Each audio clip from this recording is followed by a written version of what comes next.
From owning a sandwich shop. Our sandwiches taste better, they feel better, they're priced better. But don't take my word for it. Ask some of our happy customers.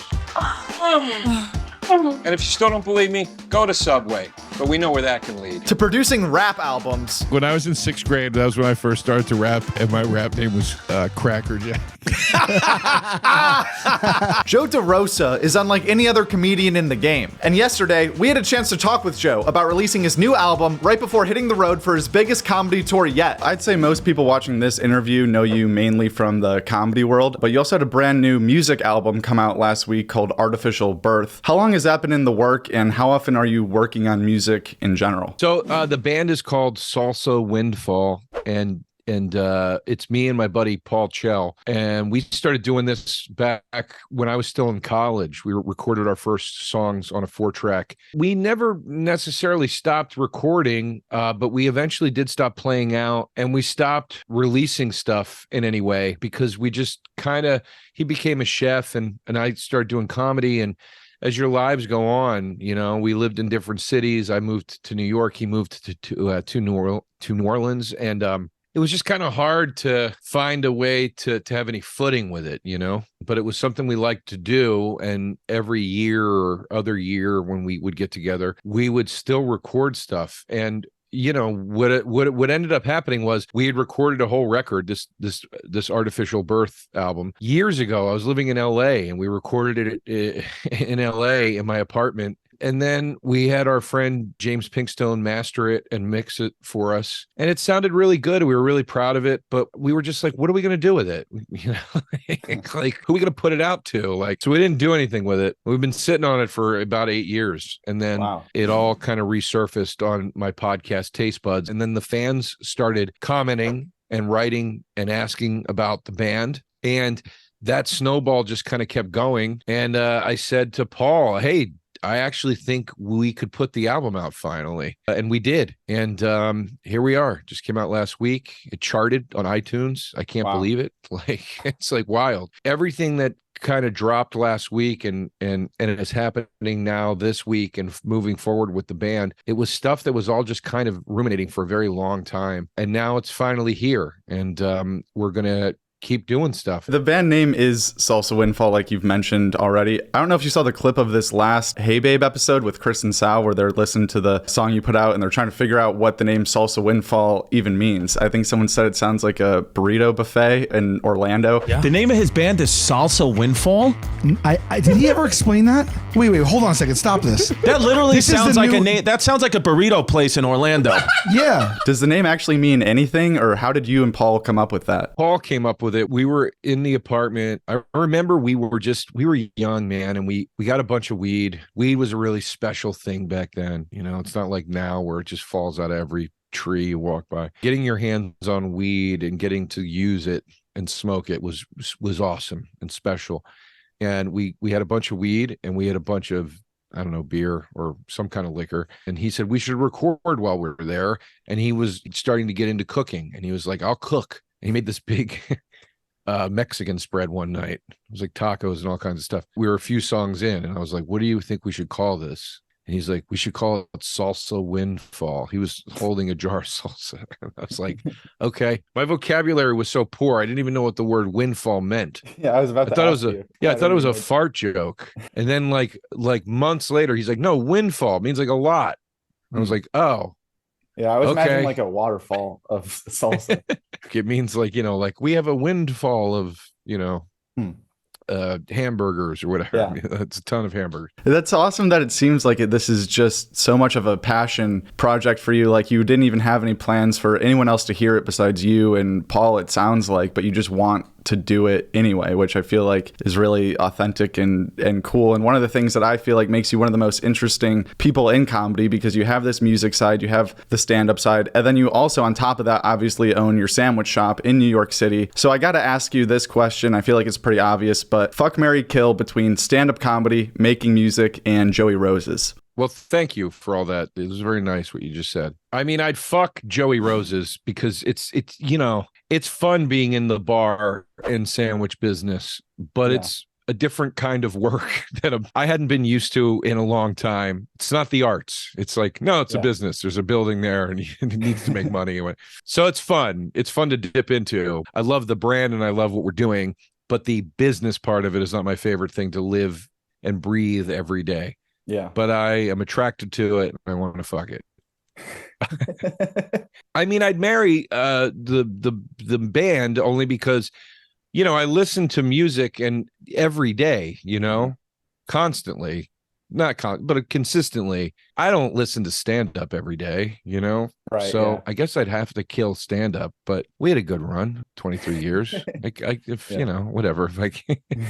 So as one of the few comedians with real legitimate musical talent, have you ever done the goddamn comedy jam? And if so, have you ever considered playing one of your own songs? I've done it many times. I was supposed to do the very first one they ever did, and I couldn't do it. I was living in LA at the time. I was booked for it, and I got stuck out in New York. I forget why I was in New York, but I couldn't leave. And I called Josh and said, I'm sorry, I can't do that show where you want us to sing the songs or whatever. He didn't have a name for it yet. And then I did the second one. And on the second one, I did Power of Love by Huey Lewis and the News. And then I've been a part of it ever since. I do the comedy jam all the time. But no, I would never do my own. Like if there was some like demand for it, I would do it. Like I wouldn't be an asshole about it, but like, no, I wouldn't do it like I should do. That seems, that seems awfully indulgent. Yeah. All right, last question here, and then I'll let you go. I've heard you mention a few times that your current tour, I've Never Promised You a Rose Garden, is one-man show-esque or one-man show-like.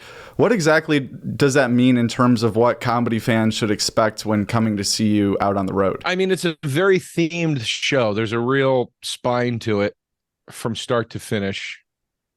It's described when we were running it at the Crane Theater in New York, workshopping it, and the playbill just said welcome to an hour of hopeless comedy, because the theme of the show is hopelessness. It's funny all the way through. It never gets too serious, but like it's about hopelessness. It's about like the deterioration of the social fabric that used to kind of hold us together, and like and being under the influence of charlatans, and how it's all the illusions of progress and people, the illusion of tolerance and the great illusion that everybody likes to pretend they're all living on these social platforms, that they're just so tolerant and they're just so progressive and they're just so this, they're so that. It's all bullshit. And the title just kind of suits it. Like I kind of call it the U trilogy. I did 3 hours now that were themed, that had the term "you" in them. Okay. The first was an album called "You Will Die." It had the second disc of that, so that was double album. But the first album was just the hour set, and then the second disc was me trying to do the set in front of a bad audience and bombing and literally fighting the audience the entire time. And these 3 hours, the "you" is really the key word, because it's really pointing the finger outward. This is the problem with you people. So that one certainly does it. The second one was called "You Let Me Down," and the title says it all. Like, I sort of believed in all of this, and it was bullshit, and it let me down. And now this third one, "I Never Promised You a Rose Garden," because it's because there's a real, as heavy as it all kind of sounds, there's a shoulder shrug to all of it. I'm not up there going, and we need to do better. I'm going, it's fucked, people, and it's not going to get any better. Yeah. Like, hey, nobody promised you anything better than this, so I guess here we are, So that's kind of the idea of these 3, and I always wanted to complete the arc, and I feel like this one does complete the arc, and then the next one maybe move on to something brighter. I like hearing you talk about kind of serious topics like that, like when you were just on Giannis's show and you guys were talking about different things than you would probably talk about in Taste Buds or some of your other places. It was serious, it was funny, but it was like real truth, and like you said, it was kind of a shoulder shrug. Like you're not being like, we need to change, everyone needs to start doing better or doing this or that. It's just like, these are kind of the facts. It's not like we're helpless, but it's like, what are you gonna do, kind of just go on with it. So like that just reminds me of that. You in that gear, I feel like that is very entertaining, and that makes sense that would be your part, like your hour. No, thank you. I try to compartmentalize with these different ventures. It's why I don't express a lot of opinions and stuff on social media and stuff like that. I'm not against it, and it's not like I'll never do it. I just don't do it a lot because I try to compartmentalize. I try to use my stand-up as my forum for my opinions. And all of it can go there, all of it can live there, and it's on my terms. I try to use the podcasts for now, get into the fun interests of in my life. You know, I have a movie one called We'll See You in Hell with Pat Walsh, where we talk mostly horror movies. And then I do Taste Buds with Sal, and that's mostly food. And it does dip into pop culture as well. I do a thing called Show and Yell on my Instagram, where I review albums and media, you know, that I collect. And then the music is the place to get experimental and like try weird stuff and have fun. And you know, I say all the time when I go on podcasts or do interviews or whatever, it's like I have one job to express myself truthfully. And if that's also funny, then great. I never get too hung up on, oh, I gotta go in there and it's like that's what the fucking tour is for, you know? Yeah, that makes sense. And I appreciate you having a conversation with me here today. Where should people check out Artificial Birth? Is that iTunes? Is that YouTube? Yeah, it's for sale on iTunes. Salsa Windfall, Artificial Birth. It's on sale on iTunes and Bandcamp, you know, but it's streaming on all digital platforms, Apple Music, Spotify. The single's called Mouth on My Money. The video for Mouth on My Money you can see on the No Presh channel on YouTube, which is also where you can check out Taste Buds, my podcast. We'll See You in Hell is available on the back catalog's out there somewhere, but all the new eps are on Patreon. And finally, this tour is about to start in September. Doing this new show. It's very themed. It's dark, but I swear to God, it's funny. And we're hitting Jersey, Phoenix, Toronto, Philly, Salt Lake City, a ton of places, and we're still adding dates, and you can get all of that info and the ticket links at joederosa.com. Thank you, man. Really appreciate it. Thanks. Yeah, thanks, buddy. I'll talk to you soon. Appreciate it. At Joke World. That's it, at Joke World. And the world is WRLD. That's a great YouTube channel, Joke World. Check it out.